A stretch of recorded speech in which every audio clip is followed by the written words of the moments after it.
नमस्कार सर्वांना. श्री स्वामी समर्थ. तुमचं सगळ्यांचं आपल्या स्वामी सहित सेवा या चॅनलमध्ये स्वागत आहे.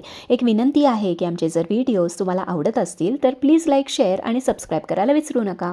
तर बघा मंडळी, आता गुढीपाडव्याच्याच दिवशी आपले चैत्र नवरात्राला सुरुवात होणार आहे आणि याच दिवसापासून ते रामनवमीपर्यंत किंवा चैत्र पौर्णिमेपर्यंत आपल्याला आपल्या कुलदेवीची सेवा करायची आहे. आता बघा, कुलदेवी म्हटली की आपल्या कुळाचं रक्षण करणारी, कुलवृद्धी करणारी, आपला वंश जपणारी, आपली सगळी कामे मार्गी लावणारी, आपल्या पूर्ण कुटुंबाची जबाबदारी घेणारी ही आपली कुलदेवीच असते. मग ती कोणती पण असे ना.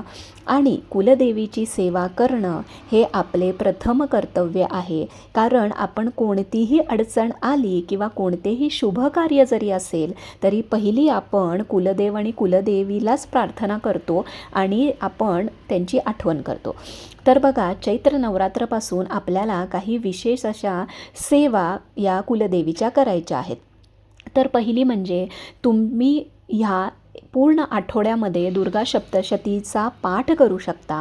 मग तुम्ही दररोज एक पाठ करा, जमत असेल. नाही जमत, तुम्हाला जॉब आहे, संसारिक माणसं आहोत आपण, आपल्याला एका दिवसाला एक पाठ करणं जमत नाही किंवा 3 वाजता उठून आपली हेल्थ खराब करून घ्यायची, तर अजिबात असं करू नका. किंवा लहान मुले असतील तर तुम्ही काय करा की हा जो 8 दिवसांचं जे नवरात्र आलं आहे त्याच्यामध्ये तुम्ही एक पाठ करू शकता. म्हणजे दररोज 2 अध्याय तुम्हाला वाचायचे आहेत.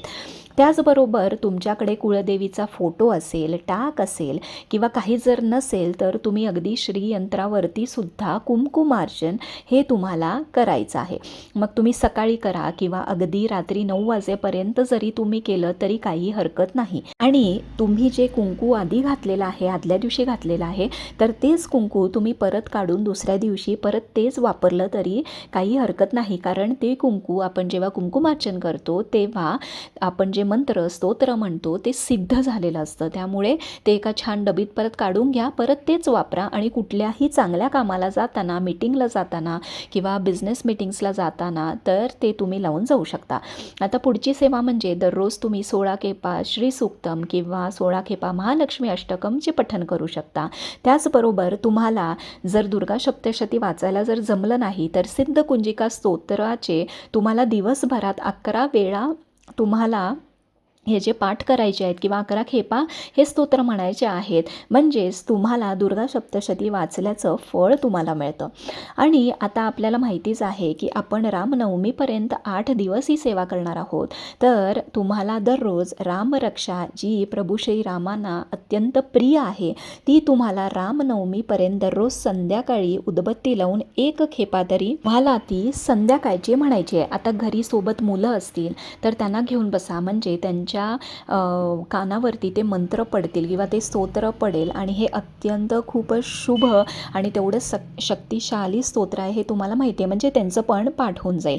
त्याचबरोबर तुम्हाला दररोज 1 माळ न चुकता 99 मंत्राचा जप करायचा आहे. म्हणजे काय, ओम ऐं ह्रीं क्लीं चामुंडाय विच्चे हा तुम्हाला दररोज पूर्ण नवरात्रभर किंवा पौर्णिमेपर्यंत तुम्हाला हा जप करायचा आहे. त्याबरोबर कुंकुमार्चन करताना तुम्ही आपल्याकडे जी अष्टोत्तर नामावली आहे ती म्हणता म्हणता तुम्ही कुंकुमार्चन करू शकता. आणि दररोज तुम्हाला संध्याकाळी न चुकता देवीला दूध, साखर आणि 1 काडी केशर घालून तुम्हाला देवीला नैवेद्य दाखवायचा आहे. दाखवायला विसरू नका. कारण दूध, साखर म्हणजे पांढऱ्या गोष्टी देवीला अत्यंत प्रिय असतात. केशर हे देवीला अत्यंत प्रिय आहे. त्यामुळे हा नैवेद्य तुम्ही नक्की दाखवा. आणि तुम्ही काहीच जर करू शकत नसाल तर 99 मंत्राची 1 माळ आणि ॲटलिस्ट अखंड दिवासुद्धा तुम्ही ह्या 8 दिवसांमध्ये आपल्या कुलदेवीसाठी हा नक्की लावू शकता. त्याचबरोबर मंगल कलशाची स्थापना करणं आपल्या देवघरात हे अत्यंत शुभ मानलं जातं. तर लोक वर्षभर मंगल कलश ठेवतात किंवा काही नवरात्रीपुरती ठेवतात. तुमच्या घरी जी प्रथा आहे, जे रीतिरिवाज आहेत त्याचप्रमाणे तुम्ही मंगल कलशाची सुद्धा स्थापना करू शकता.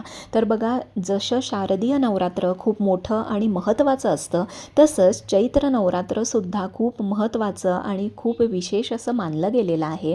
त्यामुळे चैत्र नवरात्रामध्ये आपल्या कुलदेवीची जेवढी सेवा आपल्याला जमते आपली सगळ्या गोष्टी जेणेकरून तेवढी आपल्याला कुलदेवीची सेवा ही या 8 दिवसांमध्ये आपल्याला करायची आहे. कारण या वेळेला नवरात्र हे 8 दिवसांचं आलेलं आहे.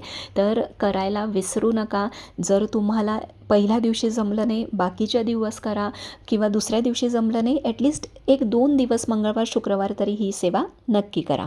आणि काही प्रश्न असतील तर कमेंट बॉक्समध्ये नक्की विचारा.